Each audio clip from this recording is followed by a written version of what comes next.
All right. Okay. I love you, Fred. Love you too. Damn, that hurt.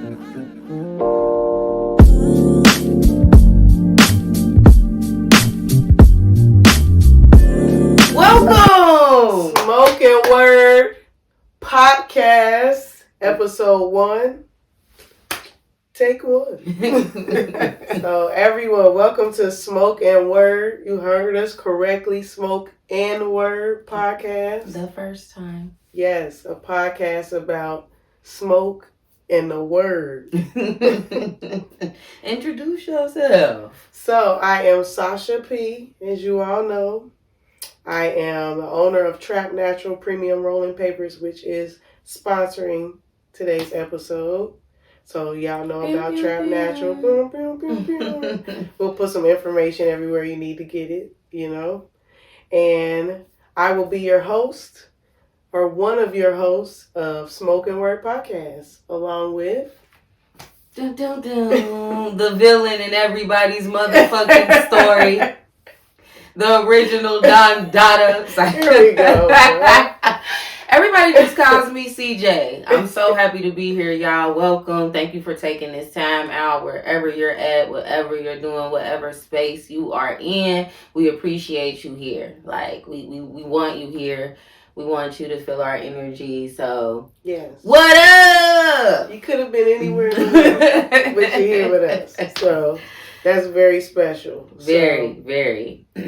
So we want to invite y'all into our world a bit. So, you know, just to kind of give you some inspiration behind the name and the goal of the podcast here, Smoke-N-Word. We want to provide you with a good word. To me, anytime cannabis is involved, there's going to be some deep level thinking.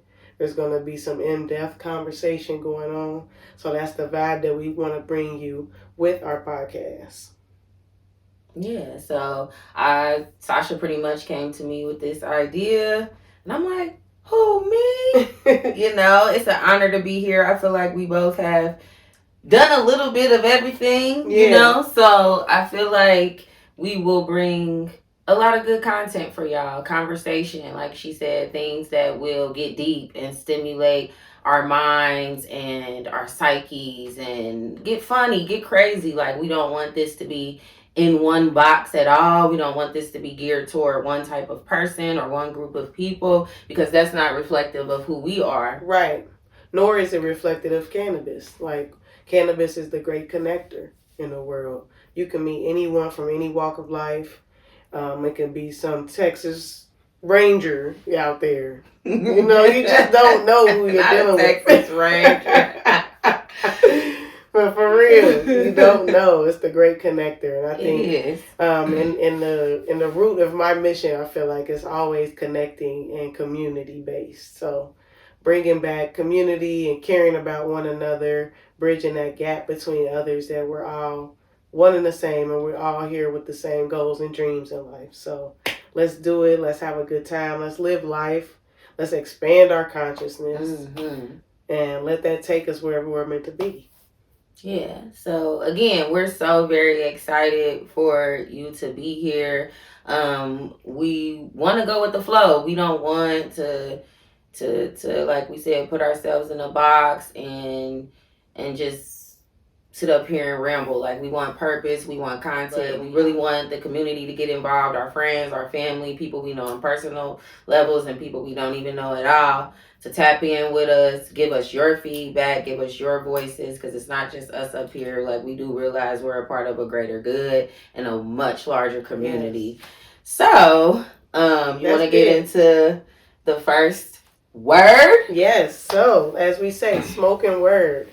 So, every episode, you're going to get a word of the day from us. Okay? So, today is a really special, close to home word of the day. So I'll let CJ explain that, as she's the one who came up with the word of the day for this episode. Yeah, so our first word of the day comes from a piece of work, or I don't even know what you would call it. It's called The Creed. some of you may or may not be familiar with Marva N. Collins. She is a female African American educator that came into prominence, I would say, in the late 70s, early 80s. You probably can fact check me, but I can't remember if the first school she opened, Marva Collins Preparatory School, started in Detroit or Chicago. But she started in those first two cities and then ended up opening one up here in Cincinnati, Ohio, where we are at. Born and raised. Well, I was born in St. Louis, but raised in Cincinnati my whole life. I swear I'm Nelly. Like, I swear I'm a St. Lunatic. So, anyhow, born in Cincinnati. So, it opened up, I would say, in Cincinnati in the late 80s, early 90s. I attended there from kindergarten up to 7th grade. If you know, you know. Whoever's out there. If you know, you know. If you don't know, Google it.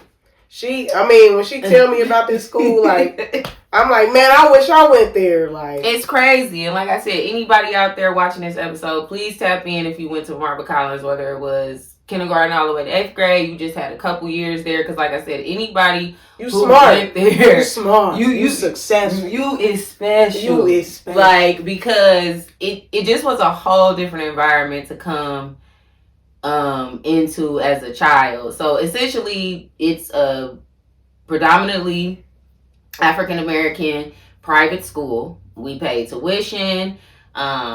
It just was so random. Like, we studied Latin and Shakespeare but was also watching Eyes on the Prize in the afternoon. Like, it was crazy. Like, I can't even really explain it. And when I like tell people about it, it's kind of like they look at me like, that's what was going on in your elementary school? Right. That's why I'm like, dang, I missed out. Like, I never went to a predominantly black school. Like, I always went to real mixed schools, which has its own pros. Yes, you know. It definitely has its pros. I would have loved to experience. I never, from elementary to college or nothing, experienced a predominantly black education at all. And that was my only environment like that, is until I went to high school. Obviously Walnut, and then college was a PWI. So either way, long story short, it just was probably the best environment a young black kid could have gotten their first years of education at. That's cool. It was in super pro-black. It was very, very multi-dimensional. Yeah. But at the same time, the underline was like, you're black and be proud of that. Right. And I feel like that was put into my head on a daily basis. Which is beautiful.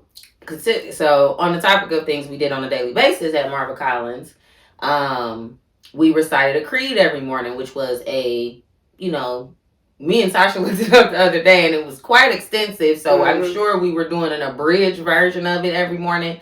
But anyway, our very first dum dum dum dum dum dum drum roll word of the day is the first two lines of the creed, which go: society will draw a circle that shuts me out, but my superior thoughts will draw me in. I was born to win if I do not spend too much time trying to fail. I love that. It's great, isn't it? And, I just feel like... Let's say it again. Say it in that camera. Just one more time. They need to hear it. They need to hear it. Society will draw a circle that shuts you out, but my superior thoughts will draw me in. I was born to win if I do not spend too much time trying to fail. So it went on to, go into all these things that just focused on life and triumph and success versus failure. And when we read the whole entire document recently, Sasha was like, wow, this is pretty intense, like, for some kids to say on a daily basis. And I'm like, damn, real talk. It took me 30 years to really realize what I was saying. But that's the thing about planting seeds, though, too. Like, you never know when they're going to grow. You never know. They sprout whenever they need to. Yeah. So, to me, that's a good seed that was planted. Like, that was a blessing, Yeah. So what are some things you feel like as a child you wanted to succeed at, or you you know what I mean? Like you wanted to do things you wanted to accomplish. I feel like when you're a kid, you are way more open to like you think of anything, you know. Shoot, I used to want to be everything, like shoot. An astronaut and shit. Yeah, like whatever. Like, I was a nerd too. I was like, did you know? There's enough glasses I didn't have. Like, did you know a blue whale was 100 feet long? Like, whatever. Just stuff like that. Everything was interesting, you know. So, you know, I think I was typical doctor, you know. All of that. Yeah. I love the animals. Veterinarian, probably. No, I ain't never want to be no motherfucking veterinarian. Now. You always hated animals.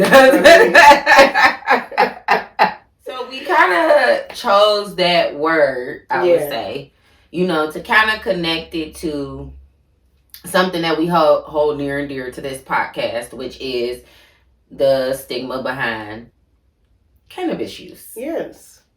I'm not even about to say smoking weed no more. We're elevated. Yeah, we're elevated. It's cannabis use. Cannabis use. It's cannabis use. Utilization. Cannabis indulgence. Right. There we go. There we go. That has a nice ring to bougie ass ring to it. So we wanted to kind of just connect like the sense of being a failure and how that we feel like that stigma has been kind of stamped upon people who like to get high. Right. And not that this is going to be a podcast about weed. It is a podcast, but we want to show the full range. The many facets. Right. The many faces, the many beautiful things that a lot of people don't want to tell you. You can Google weed today and you're going to probably see 1,000,001 bad things about it before you get to anything good. That's part of the agenda. Basically. You got to know the truth. Mm-hmm. You got to know the truth and how even the stigma behind cannabis also is connected to the rise of the pharmaceutical companies too. So it's deeper than rap with all of that. If you can stigmatize and make all the real plant medicine negative, then people will trust and agree more with going to get pharmaceuticals than using the earth's products to heal themselves. Mm-hmm. So, and you can thank the Rockefellers and all of them for that. So you just got to know the history of things too before you go calling it good or bad from whatever you've been told or even what you think about something. The fact of the matter is I don't want to be taking pharmaceuticals for nothing. So cannabis to me is another healing plant, just like dandelion root, just like mint, just like anything else can help heal your body. So once you begin to look at it from that perspective, to me, things shift. On top of cannabis, there are many other herbs and plants that are full of healing properties that we also kind of slide under the rug when it comes to, you know, plants. Everybody just thinks about weed, but there's lavender, there's sage, there's all these different beautiful things that we can cook with. We can add to weed or smoke separately or put in teas or, you know, it's everlasting. Right. You know, we really think everything. I'm a tea drinker too. I love tea for its healing properties for that reason as well. That's really a part of like Smoke-N-Word, the podcast, the vision, the goal. We want to bring it all full circle and let you know that it's all good. It's all good, baby, baby. Okay. Let's tell the people how we rock, how we met, you know. Okay. So the reason why I couldn't think of anyone better to do this type of podcast with than my best friend, CJ. We've known each other for almost 30 years, which is really crazy. My really, really one of my bestest friends. So yeah. I think beyond that, like she's always been a different, open-minded, critical thinker, which I've always respected. Even if our views weren't the same, she's always been able to help me look at things a different way, which I've always loved that about her. And just was always my different friend. Like she's an Aquarius, so it's like if I want to know what a weirdo would do, you know, I'll call her. Like, so you know, I just thought this would be the perfect podcast buddy because we smoke together anyway. We we have a lot of similar views, but also different views. So Mm-hmm. it will definitely always be interesting, intellectual, and open-minded, which that's what we're looking for. So Yeah, so I'm honored to be here. I'm honored that she came to me with this project. We have worked so hard these last few months trying to bring y'all this content. So fuck with a nigga, fuck with a real nigga. Like, please, y'all, like, just, kick back, fuck with us, rock with us. It's So, gonna be fun, You know, we talk our shit. We have our views. We're also, I think, two pretty funny people, if you ask me. I say so. Yeah, I say so. I think, I get told. Comedians have told me I'm funny, so that's all I need to know. Yeah, we definitely are like the duo. Yeah, I know. Like, y'all know what's going on. Y'all know what type of time we're on. So again, so happy for y'all to be here. So happy to be here. So, and I think a good way to close out our first episode would be to talk about the first time we smoked, or let's say the first time you got high. Because that could be two different things. Yeah, because I remember I used to be the one I can't get high. Like, I'm immune to weed, y'all. I'm immune, I swear. Like, and they say you're slow. Yeah. Like, that's why you can't get high. You probably just wasn't open to it. Yeah. Or you just weren't, inhaling correctly. But I also think that weed is such a spiritual, thing. True. And so if you're just not fully open to it, I don't know. Yeah, that's a good point, though. I mean, it might just not take a hold, right? Because you have to open up your lungs too, So if you're not open, you're just I don't even feel like I know this story about you. What? When was your first time? I was with you. Wait a minute. Wait. Man. High school? This is, yes, throwback. Okay, take me back, SP. We thought we was grown senior year. We used to think we went to UC already and shit. We didn't even go there. People thought we was up there so much we was in college. Right. Which is problematic. But hey. Extremely. We'll have an episode about that.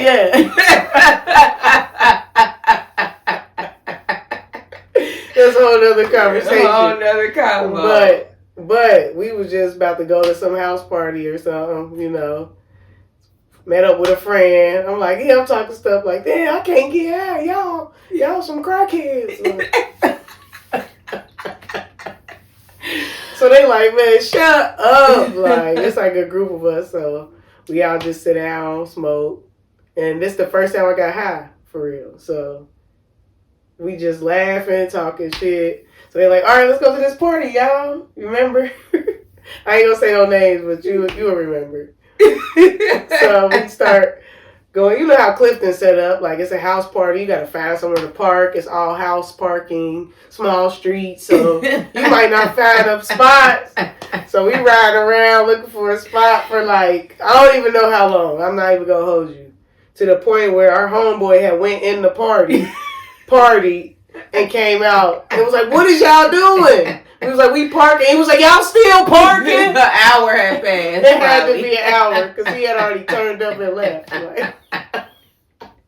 It was so stupid. He was like, y'all are still parking? I can't wrap my head around that. So we was just riding around roasting people. It was too much fun. Is this the night of Spongeback Square Butt? Yeah.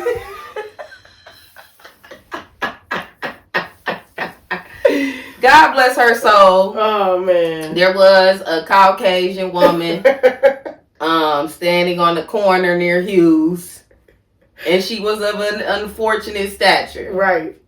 But we knew, this is how we knew we were going in circles. Because they was like, how many times we go past Spongeback Square Butt? I do remember, but I don't think I ever associated that with your first. Yes. Not your first time smoking, but your first time. Yeah. I don't think that was a really fun day, though. Right. And from that day, that term was birthed. So anytime I see a Spongeback Square Butt. That shit is funny as hell. That's classic. Very classic. I do remember this night and all those individuals present. I do. That was good time. That was. All right, what's yours? So the first time I had smoked was, first of all, let me take this back. I probably have already had plenty of contacts because I come from a family of stoners. Well, so as a youngin', they didn't really caution us from weed. It was kind of like, just as people would smoke cigarettes in front of kids, they smoke joints in front of us. So I'm pretty sure I had probably caught some kind of contact. And then in high school, I dated a couple guys, I feel, who I had been around while they was hot boxing or something like that. So probably had caught a couple contacts throughout childhood and junior high-ish. Mm-hmm. But the first time I smoked was with T.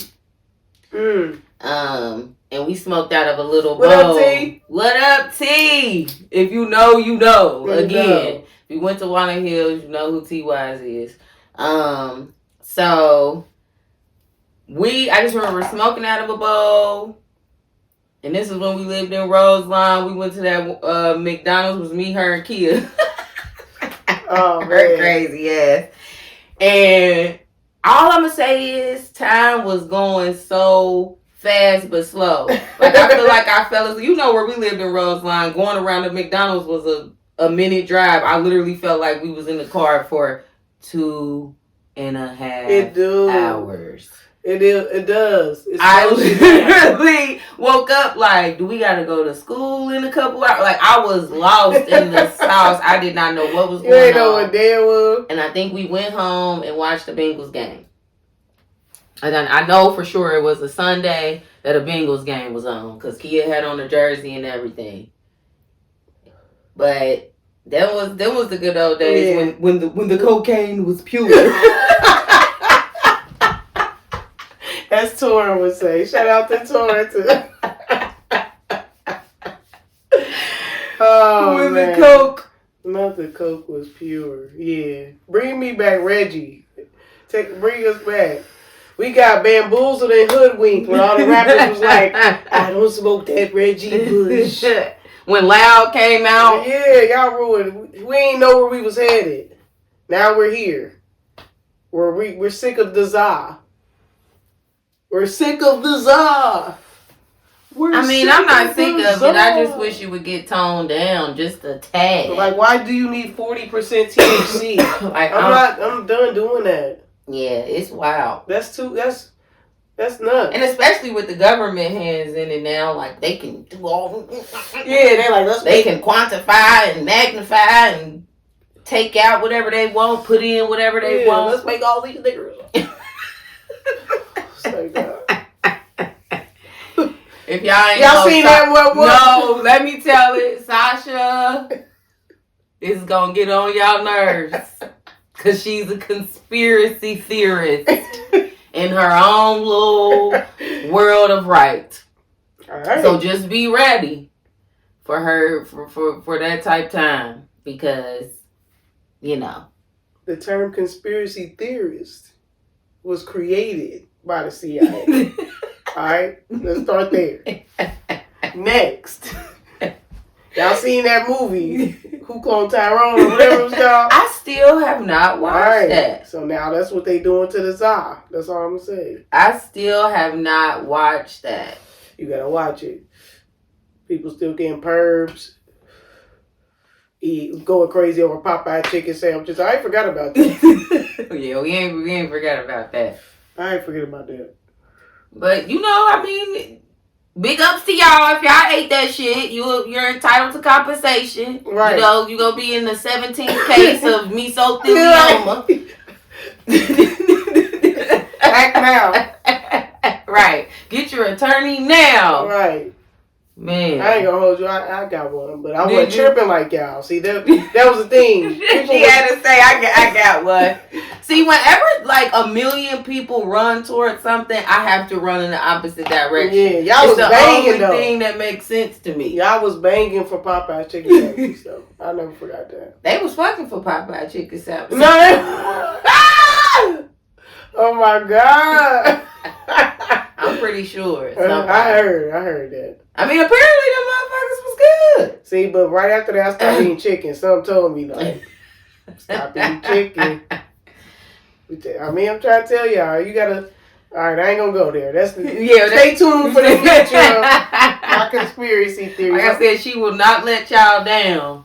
She definitely will not let y'all down. They're gonna be bound to come up, y'all. But we also want to know, like, this is something I wanted to, like, one of the first things I did want to talk about on the podcast is other podcasts. Oh yeah, like that's a good point. It's a lot of stuff out there. Social media obviously is out of control and has been for a long time. I feel. Yeah. So like we want real criticism. I would safely say that for the both of us. Like we want real criticism. We want to talk about real shit. We want to talk about shit that's worth your while. Right. There's so much stuff we scrolling past that is so pointless. It's the same conversation. It's the same content. It's the same nothing with substance. We want to be. We don't want to be nothing like that. Right. and another thing I noticed about a lot of women podcasts that are in the popular, trendy space seem to be very highly sexualized to me. Overly sexualized. Yeah, that's the way to put it. Like they almost feel like they have to be relevant. And that's also something that and not saying to tone down my sexuality as a woman, but just in general, like everything doesn't have to be like that, Yeah. So just to remind women, there's other sides of you, and to hit that again about being multidimensional, just like cannabis is, just like we are as women, we are as people, Yeah, I just, I do agree with that. I think there's a lot of filth. I think there's a lot of generalizations, and I seen some shit the other day that this chick was like, a lot of people don't realize, like, watching all these podcasts and these battle of the sexes, and it's like stupid ass repetitive conversation that keeps recurring regarding black love and what we need to be doing, and if Cheesecake Factory is a good first date. Like, you niggas is dumb. Like, I'm so tired of it. It's so boring now. Right. Like, so, it's like, but the girl all y'all do is date? Yeah. And then it's like the girl said, right, all y'all do is date, have sex, more children. Like, what else is going on? Do you like paintings? Do you like art, travel, something? I'm so sick of it. But yeah, she was basically saying too that a lot of that, scrolling every day and looking at all of that stuff, like we're literally just perpetuating trauma and internalizing stories that aren't ours and don't belong to us and are just completely irrelevant. Right. Right. So, that's a good point. It's like, it's so much, we could be doing that's more productive in the conversation. Right. Even if, because I do care about black love. It does need to evolve, and we have to talk, but the conversation needs to evolve. And we need to talk about other stuff besides that. Right. Because what makes people actually human? Yeah. How about that? Or just anything. We're more than vaginas and penises and, you know what I'm saying, and dates. And I'm like, y'all weird. It's getting weird. It's been weird. So come here if you want to start talking shit about those people with us. Come here to Smoke-N-Word if you're sick of that shit. Call me now. For your free reading, because I'm about to read you. But yeah, so yeah, that's something that we can definitely touch on. But yeah, just plans that we have are, some guests, local artists, even people from different parts of the country and even the world. I'm sure y'all already know we rocking with Trap Natural all day, every day. So every single episode, starting with this one and every one we do record and put out to the peeps, is sponsored by yours truly, Trap Natural. So shout out to my friend. She's done so well in the last couple years with growing her business. Oh, thanks. And yeah, I'm excited to see what comes with that for sure. Thank you. So yeah, we got some. So yeah, write us, follow us, do what y'all gotta do on social media.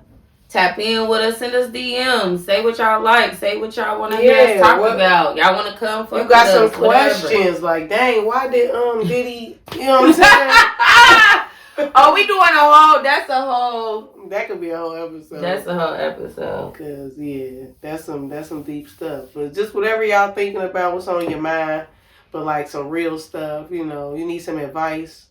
You know, write us. Appreciate y'all. Be safe. Signing out. Episode 1. Holla at us. Peace. Smoke-N-Word.